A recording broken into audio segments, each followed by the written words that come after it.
Brad Keselowski looking to double down as we come to Las Vegas, beginning NASCAR Goes West. Kevin Harvick, Jimmy Johnson. They're all here. Kurt Busch, the Daytona 500 winner. And Dale Earnhardt Jr. all ready to roll for our first NASCAR Cup practice session of the day in Las Vegas. It is Fast Friday, presented by K&N. The weather is perfect. 72 degrees, just a little bit of a light breeze. The track temp 85. May even get a little warmer as the afternoon goes on, and we look ahead to qualifying later in the day. Welcome to the Nevada desert as we're ready to go racing on yet another mile and a half. Here we go. Yeah, you know what I'm going to be interested to see? We've broken the track record here 7 years in a row. 196 miles an hour around this mile and a half joint. And with this little spoiler and these tires we got, it wouldn't surprise me to do it again today. And Jeff, some teams early season success, others licking their wounds as they come west. Yeah, they are. And, you know, this is a unique mile and a half versus what we just saw last week in Atlanta. So I'm really curious. You mentioned Brad Keselowski doubling down, not just going back to back from Atlanta, but he won this race a year ago. I think he'll be a real factor. But yeah, last week was really interesting with some of the road penalties. We're going to be talking a lot about that this weekend, and what DW talked about, these tires, how they react and how the stages work out in this mile and a half here at Atlanta, or at Las Vegas Motor Speedway. They're a little bit similar, but only in the distance of a mile and a half. Let's go downstairs to Las Vegas native Jamie Little. Thanks so much, Mike. It's great to be back in my home city and sleeping in my own bed. And same goes for Kurt Busch. He came home yesterday to a big celebration. His old high school, Durango High School, had a big assembly to celebrate the Daytona 500 winner. They had cheerleaders and the band, and you name it. Kurt was pumped up, and in return, he made a big donation to the athletic department at his high school. But today, it's all business. Kurt in his race car, ready to get on track for the first practice. Kurt has never won here at his home track, and his crew chief, Tony Gibson, well aware of it. They are focusing here. They're going to do some race runs, shake down the car, and then switch over and do a mock qualifying run later on, trying to get that 41, their first win here. Vince Welch. Well, Jamie, the West Coast Swing creates challenges for all the teams, but for the 88 group and Dale Earnhardt Jr., it signifies a new beginning, because it certainly has been a very difficult start to the season. 37th at Daytona, 30th at Atlanta, and of course the heavy hearts with the passing of Greg Ives' mother last Friday. Ives, of course, the crew chief for Dale Earnhardt Jr. in this 88 group. But coming here to Las Vegas, it's a place where they have run well, and it gives them optimism. Junior's finished runner-up here 3 times, and they've had 6 straight top 10s here on the mile and a half at Vegas. They believe that's going to give them a little bit momentum, and that fresh start will begin today as they open up in race trim in this first practice. Thanks, Vince. Number of cars, about a dozen of them on track quickly, including Dale Earnhardt Jr. There are 7 cars that are not a part of the early minutes of this practice session, including both the Furniture Row cars among contenders and Clint. No, excuse me. The Furniture Row cars. Reed Sorensen, Timmy Hill, Derek Cope, Cole Witt, Corey LaJoy are all in timeout for inspection issues last week. Pretty quick already. Casey Kane was at the top there just for a second. Blaney just knocked him down a spot, but Kane is off to a really, really good start this year. One of the best starts he's had in a while, and boy, he needed it, because last year was terrible for him. But this team's turned the corner. Yeah, they got off to a very slow start last year. Then they started coming on and getting some consistency late in the season. It's nice to see them carry that momentum over so far into the start of the 2017 season. Yeah, 2 top 10s already. That's pretty impressive. Now, I will say, as we watched Chase Elliott, he was one of the cars that tested here in January. Goodyear had a tire test here. I believe Matt Kenseth was one of those cars. So you'll look for those cars that came here, made laps, even though it was cooler temperatures, to have a little bit of a slight advantage with information that will transfer throughout their organization. And look at the times here, 28:45 there on Elliott last time back. With the track record 27:49, so we're about a second off the record. But as you heard Jamie or Vince say, they're out there in race trim right now, so they're not in qualifying trim. Later on in the day when qualifying starts, it's going to be a little cooler. You put a qualifying setup in these cars, track cools down a little bit, that record's going to be in jeopardy. Well, let's get a little further into this tire test, because NASCAR and Goodyear select the teams, at least one from each manufacturer, to go to the tire test. And when the drivers are testing, Jeff, it's my understanding they don't know which tire is going to be chosen. Basically, it's the Goodyear engineers that keep track of what compounds and what multi-zone tread and what type of construction. The drivers don't really know, but still, there's no substitute for track time. No, absolutely not. And I'll take it a step further. A lot of time Goodyear doesn't even want you to know what's on the car when they put you out on the track. Sometimes what they'll do is they'll say, hey, you know, they'll give you a little bit of information so you're not thrown off, but you go out there, you make those laps, and then they want your feedback without any preconceived notion of what it was. Did it have more grip? Did it rotate at this part of the corner? How much did it fall off? And that's what they were going for here at Las Vegas, was to try to get a tire. We've seen where this track has a lot of grip, doesn't have much abrasiveness like we saw at Atlanta, so you don't see much fall off. They were going for this package to complement it with a tire that actually had some fall off. Larry? Jeff, that's exactly right, because I talked to Jimmy Johnson this morning in the 48 team. Now, they're not one of the teams that did the test out here, to your point, Chase Elliott, but he felt like, and we had the discussion, this is the first track where we're really going to be able to test this aero package. The 3 races last year, the 2 at Michigan and Kentucky, brand new surfaces, a ton of grip no matter what package, and to your point, Atlanta just so abrasive. This is kind of middle of the road grip and truly the softer tire combination left and right that should complement it.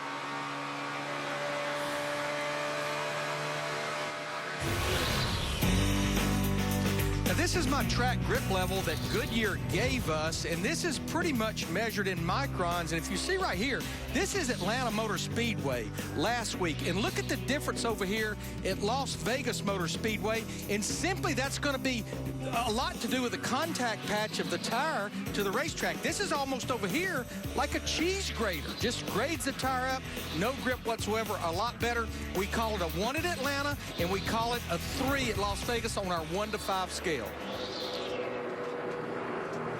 Thanks, Larry. Chase Elliott, top of the board. Kyle Busch now second. Joey Logano third. Chevy, Toyota, Ford.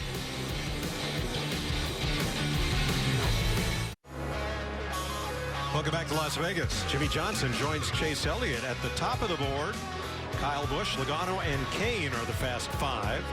Early in this one and only Friday practice session, pre-qualifying. So I'd say tire testing helped the Henry cars a little bit, because they're all 4 or 5 of them right at the top. Now, this has been a trend with Kevin Harvick and this Ford team, where they really wait before they go out on track. They wait till some rubber gets laid down on the track. They just want the truest conditions. You can already hear just through 3 and 4 how much those skirts in the bottom of this car is bottoming out. I'm really curious to hear what happens in turn 1. There's some big violent bumps as we turn off into turn 1. Right? Where are they? Listen. Boy, it didn't affect him much, though. He turned right down to the white line, back in the gas hard.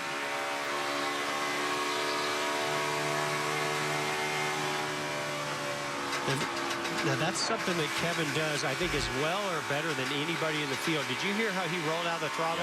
He doesn't snap out of the throttle, doesn't upset the car. He just barely rolls out of it, maybe rolls into the brake a little bit, really keeps the car set. I think Jimmy Johnson's another one that does so well there. You can see his head really bouncing around through those bumps. He's like, that's good. I think I'll come in. And the skirts dragging the first time you go out like that, Mike, that's intentional. I mean, they're going to be too low right now. You know that, and you're going to drag them a little bit until you find a clearance there. They'll trim them, and they'll get them right where they're just skimming along the top of the track. I really noticed. I think he's coming in because the car is bottoming out too much. If you look at the left side skirt, it has really flared out from bottoming out. They wanted to flare a little bit up, but I don't know if they wanted to flare out quite that much.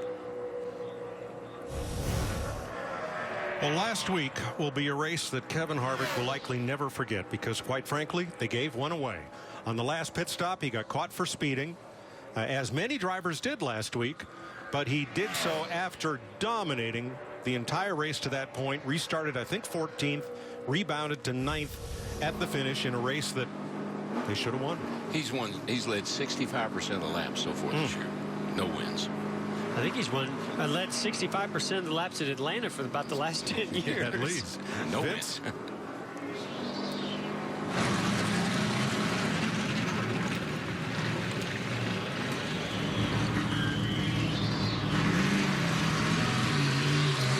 Last week was a tough week on the 47 team. A.J. Allmendinger and company, they were found to be in violation with 3 loose lug nuts at the end of the race and post-race inspection. Loss of points was the penalty, 35 points, driver and owner points, which is a huge blow to that team. Also fined $65,000, and crew chief Randall Burnett was suspended for 3 races. Ernie Cope is filling in place of Burnett these 3 races. They were 3 laps down during the late stages of that race. No intent, as Ernie told me before practice today. They were not trying to get over in any way, shape, or form. They were 3 laps down at the time, had 0 intent. Team is discussing whether or not they will appeal the penalties. They're expecting to make that decision today. A.J. Allmendinger did go out for 1 run already here in practice and said the car was pretty decent. They'll work on it from here. Jamie? And rookie Daniel Suarez in a Cup car here for the first time. He finished second in the Xfinity Series last year, but you see them working on clearance on the right rear. They were pulling the skirt a little bit, just trying to get those travels right. 8 laps in the books. The car seems to be okay. You see that rookie yellow stripe back here. And although he wasn't in the original test in January with a group of the guys, he did do a wheel force test here the week before the Daytona 500, Jeff. We hear a lot about the wheel force test. What exactly is it, Jeff, and what do the teams gain from it? Yeah, that's a great question, Jamie. So the wheel force car, they have these this component that goes on each wheel, and it basically tests the load on each wheel, and it just is a way to get much more accurate data back to the teams, back to Goodyear, and each manufacturer has a car. I wish we had a picture of what it is. An amazing piece of equipment, and it's pretty big and heavy, the way it mounts to that wheel, very sensitive, and it hangs out off the side of that wheel. So usually those cars don't run at the speed yet some of the other cars do, but really valuable data that it gathers. Denny Hamlin now fastest 3 Joe Gibbs cars in the Fast 5, along with 2 Hendrick Chevrolets.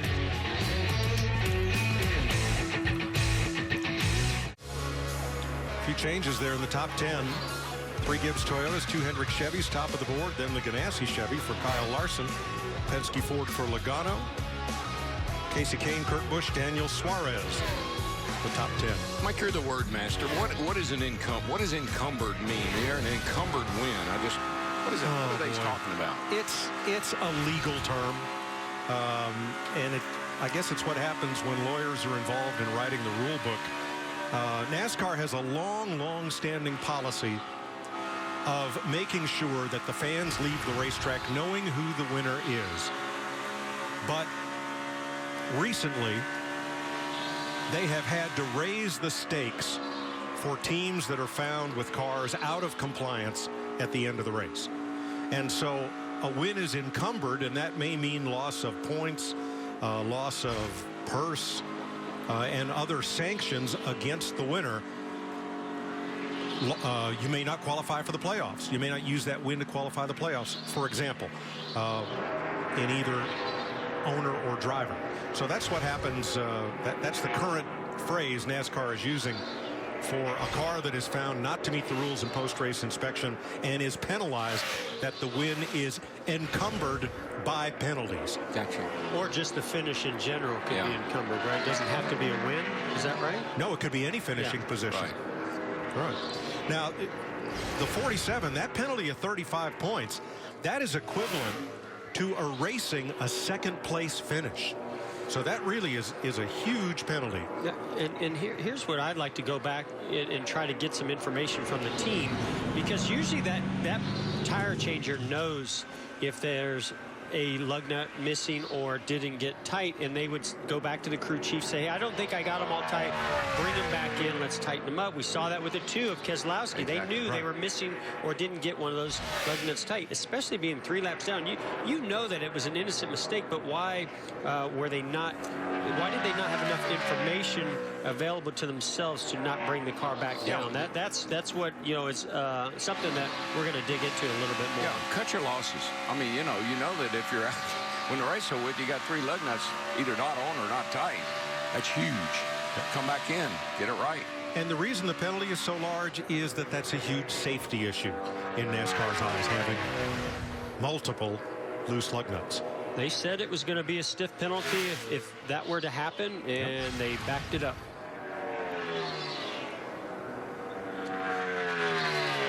Well, I think we're going to have to change his name to Mr. Happy. Clint Boyer. Isn't that taken? No, well, but I think maybe we could find another name for Harvick, and we could pass it on There's over lots here. of them. Yeah. Yep. This guy's had a smile on his face ever since the season started. Clint Boyer. So did Paul Menard after Daytona, coming home with a top 5 Yep. for Richard Childress Racing in Daytona. Had some tough luck at Atlanta. Apparently, what happened to the Childress cars last week is there is a duct that sends cool air over the alternator to keep it from overheating. Those ducts on the Childress cars were configured in such a way that they attracted maybe tire debris and clogged. The alternators overheated, stopped charging, and the batteries ran down. Yeah, I think the other part of that was shocking to us is that they had to go in the garage to change the battery, because as Larry's battery animation will show, most batteries are right in the left front, right in front of the left rear tire. But You look just how pull the cover large. off. You see how big know, that battery but is? I tell you, so the alternator went out, but we also discovered a pretty interesting situation there where the battery was up in the car in a position where they couldn't get it out without doing a lot of work to put another battery in, and they thought the risk was worth the reward. All right, we'll revisit this as we go through the weekend. Here's Vince. With Landon Castle, you guys were talking about the wheel force test. Jamie mentioned it earlier. Landon, actually, you did a wheel force test out here at Las Vegas. What are you looking to accomplish with the wheel force test, and what's that like for a driver to do it? Because we know it's not the same as driving the regular car. Yeah, it's a really unique test. It's more for the manufacturers than it is for a specific team. You're not necessarily tuning on the race car. You're just learning about the tires. So as a driver, the context of the test is really interesting, because my mind isn't about what do I need to tell the crew about the car to make it go faster. I'm more just trying to give a definitive answer of what the car is doing. So it's really fascinating to me. I'm interested in that kind of thing, and so I like to jump at the opportunity anytime they ask me to do those tests. How about your car here in the initial run at practice? I was happy with how it unloaded. I thought my laps here last month helped prepare me for this weekend. So I really try to take advantage of that. And we made one run in race trim just to feel the car out, and we're switching it over to Q right now. So I like coming to Vegas. Everybody always makes a big deal about Las Vegas. Yeah, I've got a lot of important people from Love's Travel Stops that are going to have dinner with me on Saturday night. So it seems like a race that always brings a lot of attention. So I'm happy to be here. Yeah, good. Have a good weekend. Thanks, Landon. Thanks, Vince. Denny Hamlin, Martin Truex atop the board now with Chase Elliott, Matt Kenseth, and Jimmy Johnson, the Fast Five.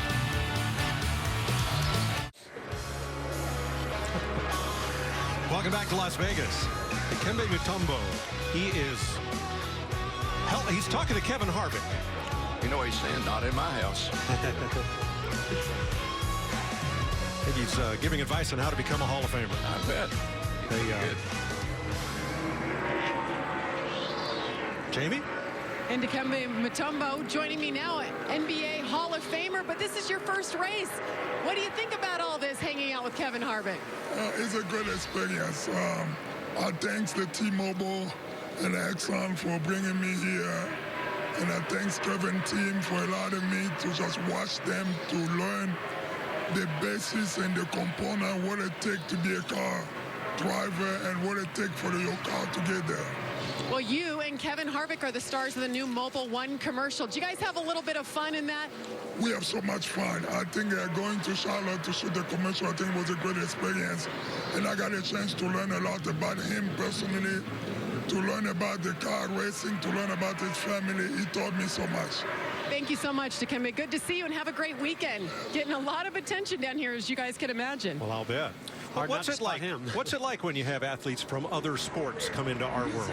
It's great, because they're interested in learning about what, especially from the athlete standpoint, when you have somebody like Dikembe, and he wants to know, well, okay, what is it like being in the car and competing? And a lot of times athletes like this, they have their own experiences of what it's like to be on the court or on the field, but they still have a hard time grasping being in that car strapped in doing 200 miles per hour on a racetrack. Remember Peyton Manning came up to the booth down in Bristol last year, and he said one thing that he couldn't believe was how many people were around the cars and the athletes before the event started. He said, I've never seen anything like it. I don't know how these guys can focus and get ready for the game or get ready for the race. There's so many people pulling on them. That's true, because other sports, the athletes are sequestered. The fans and well-wishers, sponsors, everybody are kept at quite a distance during pregame. It's all access when you come to a NASCAR race for the fans. That's the way we like sponsors, everybody. Dale Earnhardt Jr. in the garage as they work things over. Let's hear what he had to say about his second run. Loose off the throttle, off down into the center. It's just a little bit stepping out on me on the right rear. We still ride rigidly on the front stop, which makes me question balance when it does that. I'm giving up some time just because I don't trust it with how rigid it is. Because it's so rigid, it's driving the wedge all over the place in the corner. But that's better, as we've seen in the past. I don't know why, but. Vince? Well, it's interesting that you heard that feedback from Dale, and that's improving from where it was the first time they ran it. So continuing to work on it, continuing to make changes with crew chief Greg Ives, and at least they're going in the right direction, but no question, haven't found it to be a comfortable ride for Dale Jr., especially down in turn 1 and 2 where those bumps are, giving a lot of drivers trouble here at Las Vegas as expected. Yeah, and to follow up with that, Vince, that's a real challenge about this racetrack, because when the engineers look at the platform and the setup on the car, they think this track's pretty smooth for the most part, except for those large bumps going into 1 and 2. So they try to get aggressive. They try to be stiff in the front, get the splitter on the ground. But a lot of times the drivers just can't handle that rigidness as it goes through turns 1 and 2, as well as I heard about him talking about the back end stepping out. That's a product of this smaller rear spoiler. I've heard a lot of drivers that have talked that that's going to be something we hear a lot about here at this racetrack this weekend. Looking at Ty Dillon, whose older brother Austin has popped up into the Fast Five now.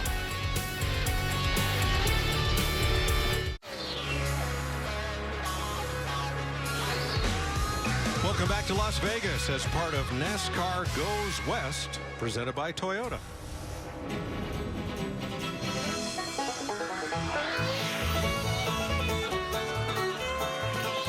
Las Vegas this weekend. Just a short ride down the road, south to Phoenix, and then west on I-10 to Greater Los Angeles, Fontana to be exact, and Auto Club Speedway. So there are the race times all on Fox for your next 3 Sundays as NASCAR goes west. I think it's one of the best things we've ever done. Having all 3 of these races back to back out here like this, I think it creates some synergy, a lot of energy. It just feels good to be out here for these 3 races. And you can't beat the weather, that's for sure. Baby. Great weather ahead for this weekend, and hopefully that continues on this west swing. Now, yesterday in Charlotte, it was 77 degrees. Sunday, snow. I heard about that. Wow. Hard to believe. Matt Kenseth has jumped up to 3rd, so it's 3 Toyotas at the top of the chart. Matt, it's a birthday. It's his birthday this week. And what we're hearing from the garage is that those cars were taped up into more of a qualifying tournament. Seems to me like they're really focused on just qualifying, where we've seen a couple other cars are in race trim, like Kevin Harvick. He's not fully taped up. He's going to make some laps and race runs and see what he has for tomorrow's practice and for Sunday's race. I'm disappointed in you guys. I thought we'd break into a happy birthday, you know? So. Well, I was going to ask Jeff if he's been leaving, AARP envelopes in the doors of Matt's Motor Co. Because is he not now the senior driver on the tour? He is. Yep. You're right. You know who else has a birthday today? Chuck Norris. What's he driving? He doesn't drive anything. he tells the car what he wants the car to do. There you go. Now, are you saying that Matt Kenseth and Chuck Norris share? Not even close. Not even close. Matt's 40. I think Matt's 45 today. Yeah. Well, listen, I have always compared Matt Kenseth to Mark Martin. They were teammates. They're good friends. I think similar type of driving styles and success. And Mark went to 53, so Matt's still got plenty of years ahead of him. Well, I've talked to Matt a number of times, and he doesn't have any intentions of quitting anytime soon. He loves his team. He loves where he is. He loves driving for Gibbs. I think we're going to see him there for a while. Joey Logano, 9th fastest. He's run 15 laps. Kyle Busch, 7th quickest after 10 laps. And no change there. He holds at 7th.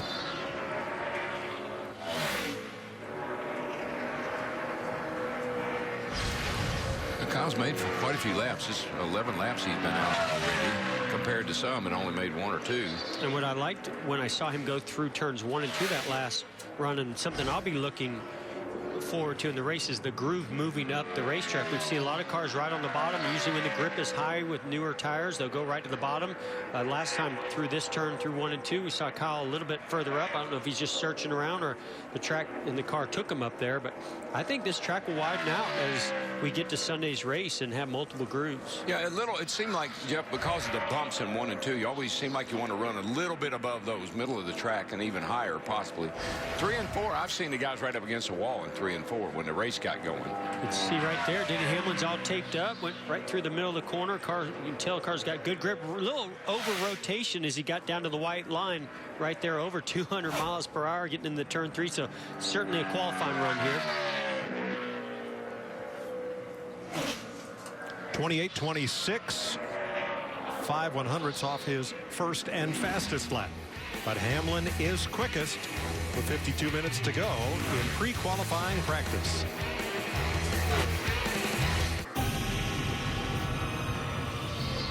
Brad Keselowski ascends the throne in Atlanta. If you changed the channel when he came in to replace that lug nut and said, well, he doesn't have a chance, well, then you missed one heck of a finish last week. Great call by he and Paul Wolfe to have the patience and whereabouts to say, no, you know, that's going to cost us later. Let's come in. Let's fix it now. We can still get there. And boy, they sure did. That win might make him 7 years in a row. He's had at least 1 win. Wow.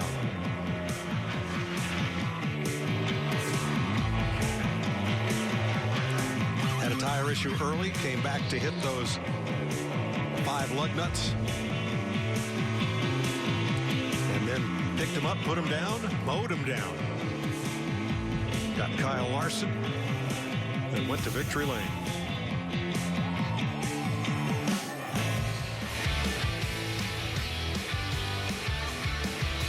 Ten years in the Cup Series and the 2012 champion.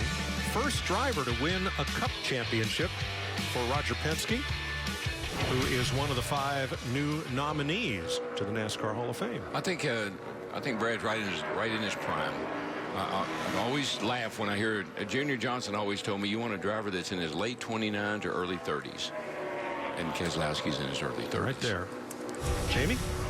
And Kurt Busch has come in and out of the garage a couple of times. Early on, he said he was tight center through the exit, and the bumps just were not good. The car wasn't getting through. Very unstable, so they made a big change, threw some different springs and shocks at it. And he came back in and said that change was good. It balanced the car. They're definitely going in the right direction. Vince? With Casey Kane, he's been the best Hendrick finisher each of the first 2 races this season. Your teammate Chase Elliott tested out here. Has that helped you guys from a baseline perspective to begin this practice? Yeah, I think it does. We started very similar to how they tested, kind of a run that everybody thought was a pretty good one. So we started there, and Chase was really good at the start. We ran 2 different runs there, got better on the second one. So I feel pretty good with our LiftMaster Chevrolet so far. We'll go to qualifying now and see what happens there. But yeah, look forward to tomorrow, trying to get the car dialed, and then Sunday it's gonna be warm, so it's gonna be a handling deal. It should be a lot of fun. Yeah, it should be indeed. Casey Kane, the 5 team switching over to qualifying trim now. Yeah, and a 3-time pole winner this racetrack as well. So curious to see what kind of speed they have in qualifying trim as we go to Martin Truex Jr. Now, Truex, who is second quickest, was one of the teams. Oh, fastest now, 28.209. 191.4. That's the fastest lap of the day. And they were in timeout for the first 15 minutes of this session. There's Cole Perrin, crew chief. And I'm not so sure that hurt him much here, because we saw what Hamlin and I think Kenseth, they waited about 15-20 minutes before they even went on track. So I don't think it really affected their performance here today in this practice. I really am impressed with I mean, they had all kind of issues, inspection issues at Daytona, and he was sitting there at a chance to win that race at Daytona when we were down there, and then they had a good run last week in Atlanta.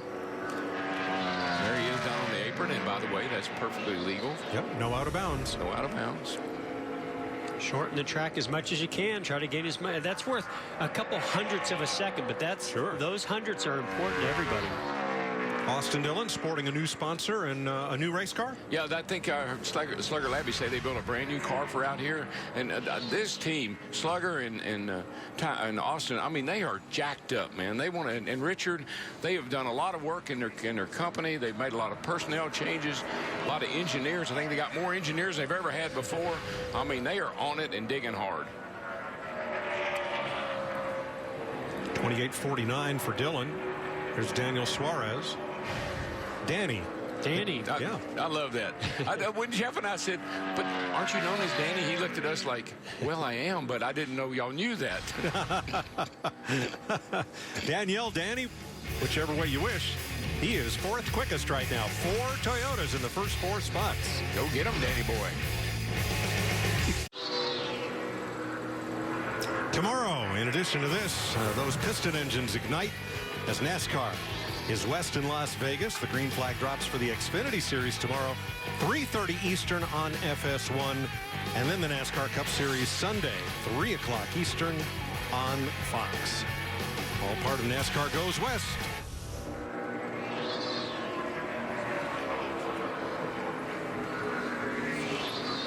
Well, our bet is, well, they're talking about Casey Kane's head and neck device. They might also be talking about the new spoiler. Mike, the journey with NASCAR taking downforce away from these cars over the last few years, it's been interesting. This is our Ford Cutaway car, and if you look back at the last 3 years, this what we have right here is our Fox Aero tracks, but this is the spoiler back in 2015, 6 inches tall. Last year, 3.5 inches tall. This year, 2 3/8. They've almost taken half the downforce, the total downforce away from the car from 2 years ago. Now, they've also made changes under the front end with the front splitter to affect front downforce, but quite a change from where that rear spoiler was 2 years ago when Kevin Harvick won here and where that spoiler's at this year. Yeah, Larry, you talk about the front splitter. It's so important for these cars to be balanced out. If they only took rear downforce away with this small spoiler that you see, the cars would go to the corner and spin out. They just would have so much front downforce and just not enough rear. And you hear, we've already heard some of the teams talking about balancing the car out. Kurt Busch, Dale Earnhardt Jr. It's so important to get not just aero, but mechanically to get the front and the rear to go through those bumps and go through those corners evenly. It's funny how that thing grows on you. It looked real small the first time I saw it. Now it looks pretty normal. I like it. I think it looks great. It's pretty good. Jamie. Brad Keselowski out of his car, 3 laps in the books. We're talking about that new spoiler on the back of the car, how small it is.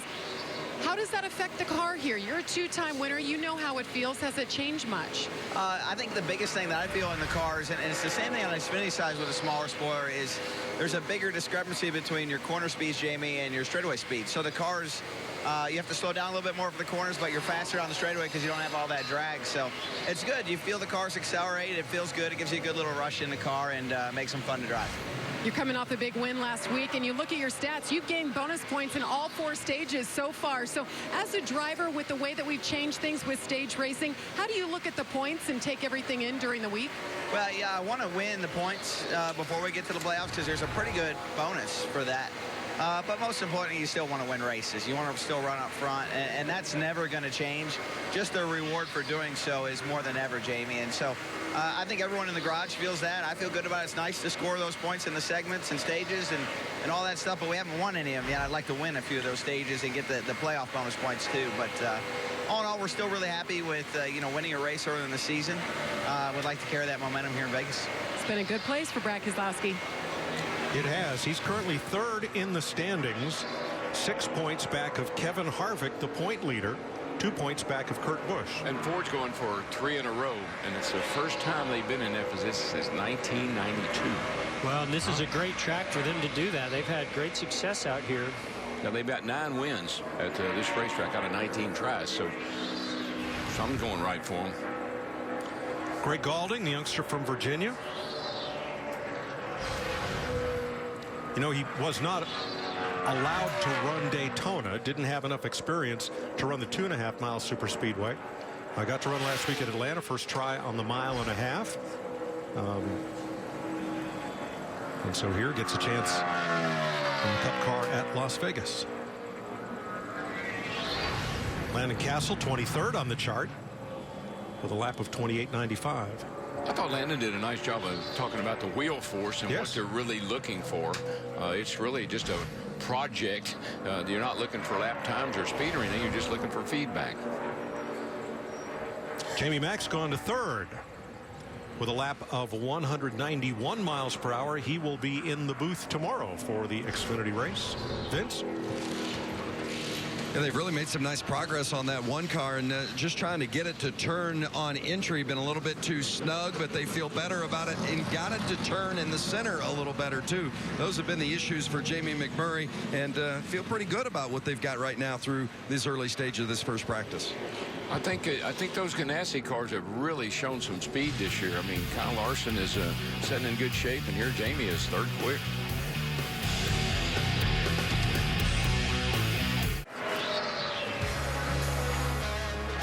Very early in a full day of activity here in Las Vegas. Xfinity practice and final practice to follow, and then we'll be back with Cup qualifying to end the day here. Xfinity race tomorrow and a couple rounds of practice for the Cup cars, and of course we'll race on Sunday. Big news this week in Las Vegas is that SMI, the parent corporation of Las Vegas Motor Speedway, is realigning. Another one of those legal terms. What it means is the September New Hampshire race is gone and moves to Las Vegas, and the fall Xfinity race at Kentucky moves to Las Vegas. So this will be the only track with 2 triple header weekends in 2018. And Mike, I don't know if you agree, but my opinion is this is a tourist destination. And so, you know, when you look at tracks that have 2 races, this track's done very well with 1. I'm really anxious to see how they do with 2. But, I mean, the tourism body was involved in this decision as well with the business side of it. But also, you know, I think that this is a track that really can be successful having 2 dates spread out throughout the schedule. Yeah, and, you know, you talk about it being a destination. They're talking about getting an NFL team here now also. NFL, NBA, there's a lot of sports leagues looking. A lot of going on at Las Vegas. I don't know. I feel so bad for my fellow New Englanders who worked so hard to take that pile of rocks. And Bob Bear made it into New Hampshire Motor Speedway, and now they'll have 1 Cup race. Kyle Busch looking things over. He's a Las Vegas native, and here's his debrief. Last couple of runs, I've noticed more bounce. This run here, I noticed the bounce affect me in 1. Going over the bump, we touch the splitter. When it touches the splitter, it unattaches the left front tire.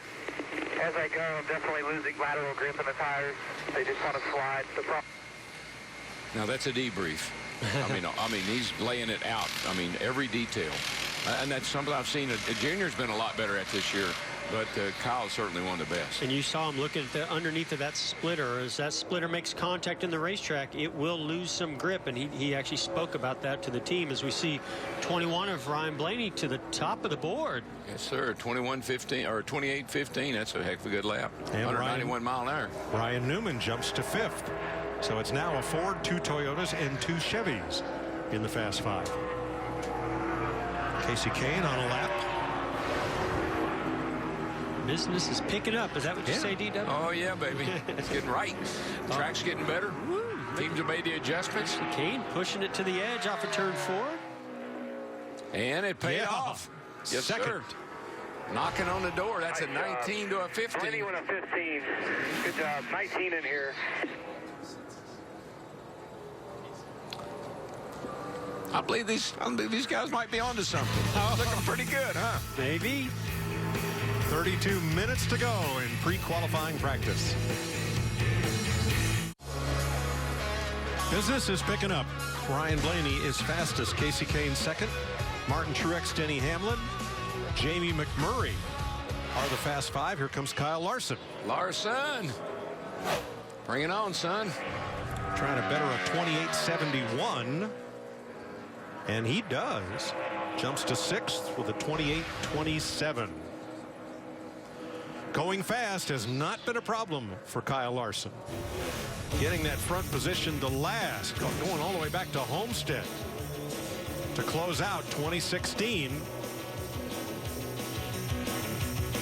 Jimmy Johnson on the restart takes the checkered flag. Daytona 500, well, can't put that one on the driver so much, running out of gas with a lap to go, but it still hurts. And last week, he went up to his happy place, the high side, couldn't get any grip on the bottom, but Brad Keselowski did. Well, we'd heard of some of the drivers, even Kevin Harvick talked about the bottom becoming slimy. And so I guess maybe Kyle thought that bottom wasn't there for him, but darn, I'd like to see him. I wouldn't mind seeing him try it a lap or two anyway. Yeah, we talked about it during the broadcast. I thought for sure after he saw the two gain on him so much on the bottom while he was up in that middle to top groove, that I thought for sure he'd go to the bottom. That seemed like the right move, but he obviously felt like he needed to protect that outside lane, and I really don't know if it was going to change anything. The two of Brad Keselowski was just so strong on the short run. If he went to the bottom, pretty good chance the two was going to go to the top around him anyway. And didn't Keselowski have much fresher tires? In that point of the race when he was talking about it, I think he did. Wow, look at that. Statement lap right there. 28.14. Brad Keselowski is fastest. I think he likes his place. Now Chase Elliott just completed a run, and he's currently 11th. Here's Chase. Yeah, really got through the bumps pretty bad in 1 and 2, bouncing up the track a good bit. I'd say the balance is a little free overall. Just those bumps bounce me tight right there. I watched that lap as he went down into one, and he did go up the racetrack and lost quite a bit of speed by not being able to keep it right on the bottom where we've seen some of the other cars make those fast qualifying laps. Jamie?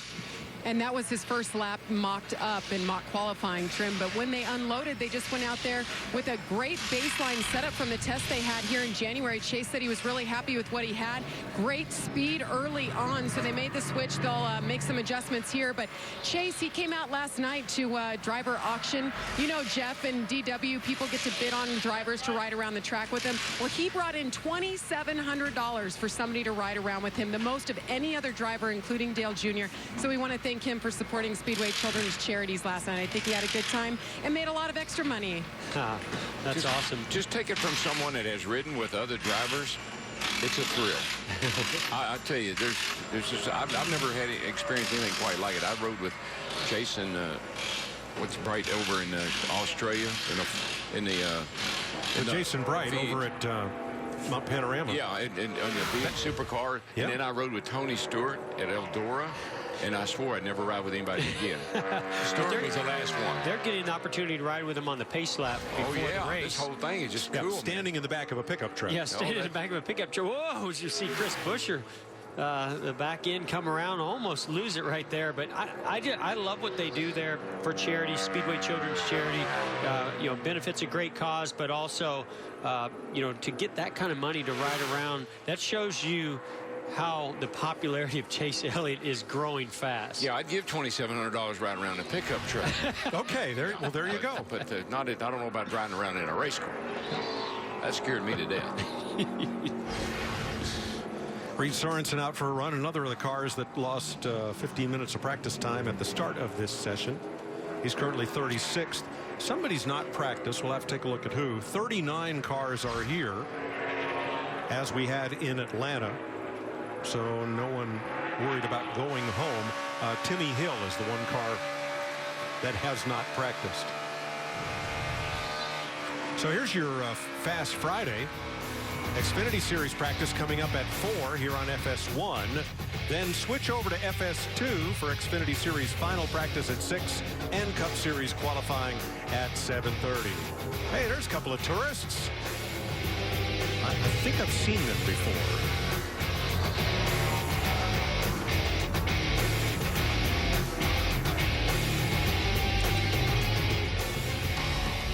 He's signing your name, by the way.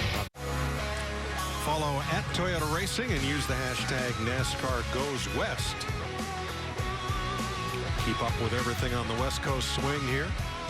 Las Vegas, Phoenix, Los Angeles.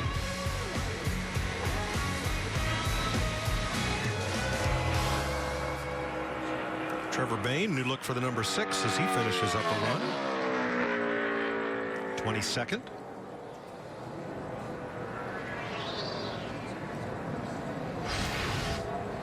And Chase Elliott's back out, currently 12th after 16 laps. The car looked a little nervous through those bumps. It's just, you can see it's real aggressive, really bouncing around. Just a little twitchy to me. Woo. Whoa. I just don't like the way this thing looks at all. He mentioned that it was loose. Now, this car was really fast in race runs, and when he was making longer runs, I think this is one of the best cars, and still up to 4th, even with the car stepping out. That's what I love about these young drivers. Yeah. They don't mind hanging them out like that. It just goes back to what I was always told. If it feels good, you're not going very fast. Yeah, there's definitely that much in it, I'd say.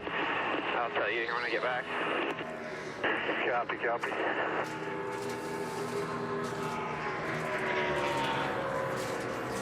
Joey Logano currently 20th.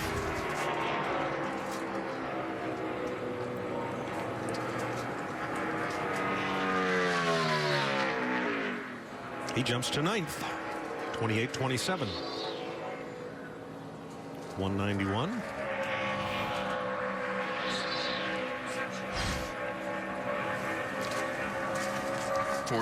For 14. Might be worth wagering a little on. What do you think? 14? 14? No. Might. You look like you have doubts. We were at Dover one night. We were standing at the roulette machine, and these two boys were playing 14 and 24, 14 and 24, 14 and 24. And their chips had just about dwindled, and the one fellow walked away, and the other threw it all on 14 and 24 and hit it. Oh, wow. But it took 24 never hit when I put chips. Yeah, I know. Well, we just saw. What are you going to do? We just saw Matt Kenseth rolling slow to pit road. I was watching him. He was on a qualifying run, I believe, and he went down into 1 and 2. And he was really high. I thought he was running up there, but he aborted the lap. I have a feeling, he really lost some grip. See, Allmendinger inches away from the wall for turn 4. But it's his fastest lap. He climbs to 15th. Here's Ricky Stenhouse, currently 29th.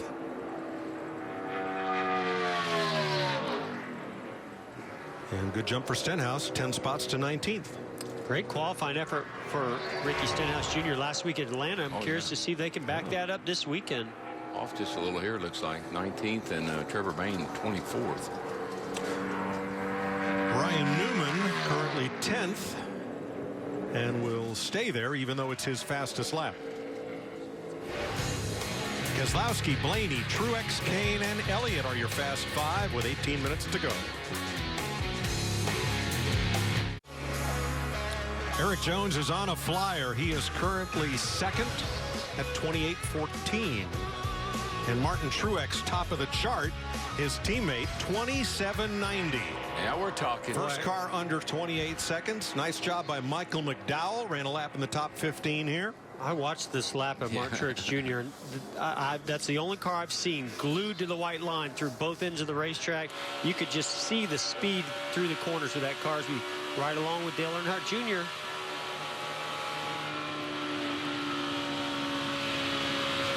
Kind of rolled out of Yeah, again, that's a very sweeping corner, and the car can get upset if you get out of the throttle. Heard him say free center. You know, that is his fastest lap, but he doesn't move up from 21st. Kevin Harvick to 2nd, 28.09. Well, what do you think, DW? You know, Well, the track's going to cool down. getting for closer. Qualifying later. Getting closer. Track record still of what? Well, we need half a 4:10. 4:10. I think they're going to be close. It's going to be right on top of it. Keep that streak alive. 7 straight races. Ryan Blaney currently 5th. He's one of 3 Fords in the Fast 5, along with 2 Toyotas. And you think about all the changes that have gone on in that 7-year period, you know, from the cars to the tires to the track to everything. Blaney a little slower by 4 100ths. Jamie?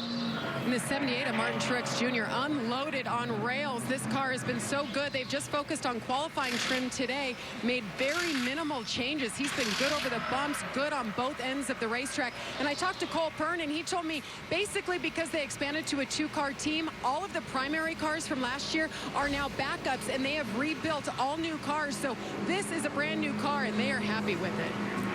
Mike, we're talking about 193.5 miles an hour. They're over 200 miles an hour entering these turns. That's insane. Denny Hamlin to 3rd, and now Jimmy Johnson to 3rd. 28.096.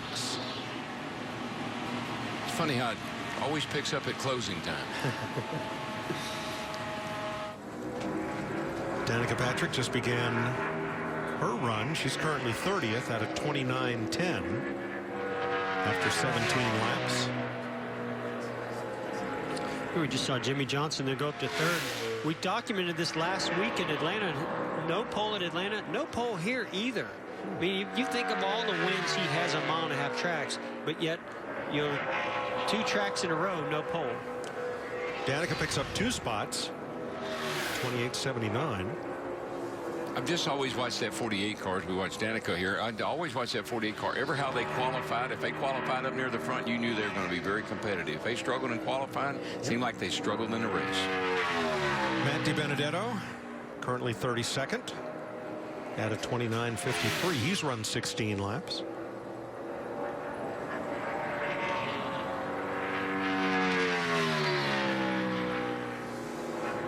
And he jumps up to 30th, 28.94. Corey LaJoie next, and he picks up 2 spots from 34th to 32nd in the number 83.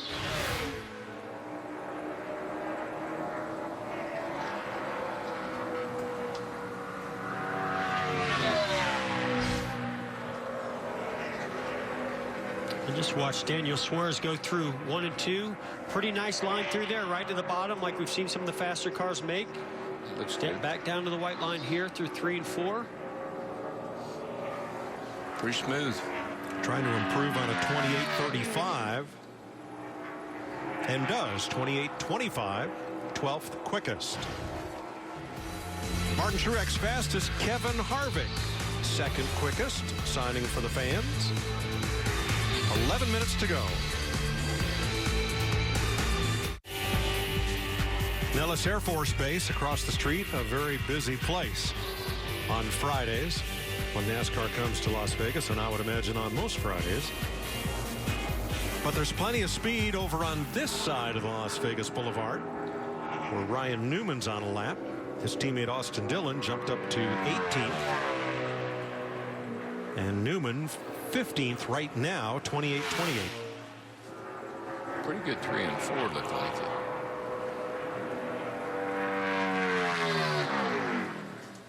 Picked up 1 spot, 28.26.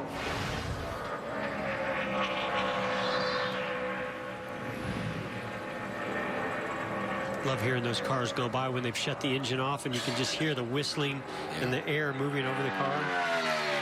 Matt Kenseth currently 17th at a 28.30. That's a lot better than the last time when he went up the racetrack through 1 and 2, got it right down to the white line. If you talk about cutting the cars off and the noise, you cut the car off and it sounds like a tornado. Just beating the heck out of it with the air. A little wide there, late off the corner, but he was able to get to the white line pretty early. I don't know if that's going to hurt him much. No. Didn't hurt him much. No. 2nd, 28.03. Look at those times. Car definitely has some good speed in it all day. They've been towards the top.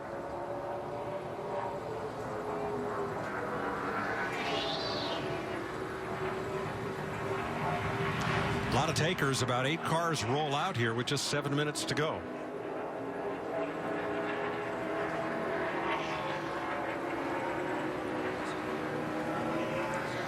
Casey Kane currently 9th. Boy, Jeff, that car looks good too. He was right on that white line in the center of the corner, carrying a lot of speed. See how it pays off. Yes, sir. Up to third. 28.03 for Kane.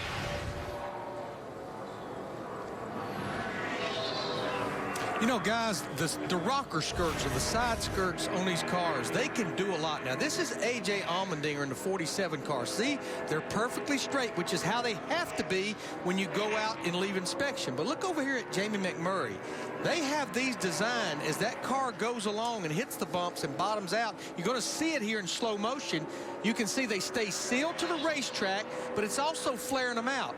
So there's a lot going on here. You're creating downforce, you're reducing drag, and you're creating sound force. So there's a lot of advantage to having those side skirts like that. And what they're doing here is perfectly legal because they're straight up and down when they go out on the racetrack. Yeah, I'm curious how NASCAR is going to handle that this weekend, or this year, Larry, because in the past we've seen on the right side that a lot of teams try to do that same thing, let the racetrack flare it out, but NASCAR knows there's limits to that. I wonder how much they'll limit that on the left side too, but certainly want to have those sealed up. That creates great airflow underneath, great downforce over the top. But also, I'm wondering if there's not a little trend here happening. Some of these faster cars are really flaring it out. They're not exhausting some air out to in front of the left rear tire right there. Yeah, I think on the right side that because of the right going in the left hand, it would push that right side in. On the left side, it'd want to pull that left side out like we just saw in that picture. So the right side's probably staying pretty straight. Yeah, that's the trend I see. If you're fast, your rocker skirts are flared. Second for Brad Keselowski, behind Martin Truex and ahead of Matt Kenseth.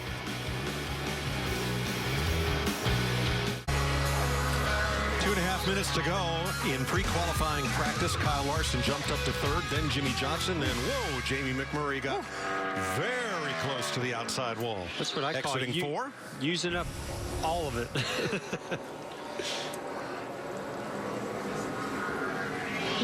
And you'll see that a lot here in qualifying runs. You get back to the gas so hard and so early in the corner that you just don't want to lift. You want to keep that momentum going, and you have to use up every bit of it. The car really will start to slide and drift all the way to the wall for turn 4. Eric Jones finishes his run, stays 11th. Clint Boyer jumps to 18th, 28-27. Boyer seemed to elect to run a little bit above those bumps on that road. Just a little higher than some of the other cars I've seen. Eric Almirola, currently 26th. Paul Menard's out there, so is Kyle Busch. Almirola jumps to 21st, 28-37. And Kyle Busch from 14th, nope, stays there, 28-30. Run a lot of laps, 27 laps, Kyle. So we listened in on his older brother, Kurt. Tight everywhere. Okay, though. Our time sucked. We're not okay. I don't know. It's the same thing when we first unloaded this morning on that fast lap time, where it's all loaded up on the right front, and it has no more, like, give, and then it just slides across the track. Yeah, so it sounds to me like what happens is as that right front travels, the suspension gets really stiff. Now you're relying on the spring rate in the tire. Just seems to get to that level of grip where it just exceeds it and starts sliding the right front and gets really tight, as he said. Yeah, there's nothing else to give, and so there's no grip. The tire gives up the grip, and away it goes. Ryan Blaney currently 12th with a 28-15. Picks it up to 7th with a 28-07. Nice lap. Yeah, he's been real consistent, having a good day so far. Yep. So the red and black flags will come out to end the session. Martin Truex wins practice. Here's Vince. With Dale Earnhardt Jr. started in race trim, switched over to qualifying trim. What kind of progress did you make in both platforms today? Quite a bit, actually. We gained a lot of speed and a lot of drivability in our car and race trim, and switched over, and we made some gains in Q trim too. We really didn't put up the great laps when the tires were good, but our third run we run in the 20s, so that's pretty decent for your third run on tires. Hopefully we can get out there in that first round and put up a good enough lap to get into that second round. I think the field kind of comes to us some more laps so we get on our tires. What a great racetrack! What a fun place to drive. The car's really fun to drive, so looking forward to Sunday. Thanks, Junior. Mike? Thanks, Vince. Toyota, Ford, Chevy in the first 3 spots. Truex, Keselowski, Johnson, Larson, and Kenseth, the Fast 5. Kane, Blaney, Harvick, Elliott, and Hamlin are the top 10. Really felt like Dale Jr. brought up a very good point. He talked about it's not all about the fastest lap. It's about being fast enough in round 1 to advance to round 2. And then it's what you do with those tires and the balance of that car on the second run and the third run. That's what's going to get you to that final stage in qualifying. Jamie? And Chase Elliott, 9th on the board right away. You guys had good speed. You switched over to qualifying. You were focused on the bumps. Did you get them better? Yeah, I thought we helped it some. I think, I'm not sure as it goes to 9, the speeds always go a little quicker as it cools off here. So hopefully we're prepared for that. But I thought we helped it some. Still need some, I think, to some of those guys that, got down in the next second bracket. So it'd be nice to get a little more, but I think we can, and we'll see. All right, this will be Chase's second start here in a Cup car, guys. Mike, we're going to break their track record. I just believe it. We'll see. But coming up shortly will be Xfinity Series practice at the top of the hour here on FS1. Then you'll see Xfinity Series final practice over on FS2. And Daryl, Jeff, and I will be back with Cup Series qualifying 7:30 p.m. Eastern Time over on FS2.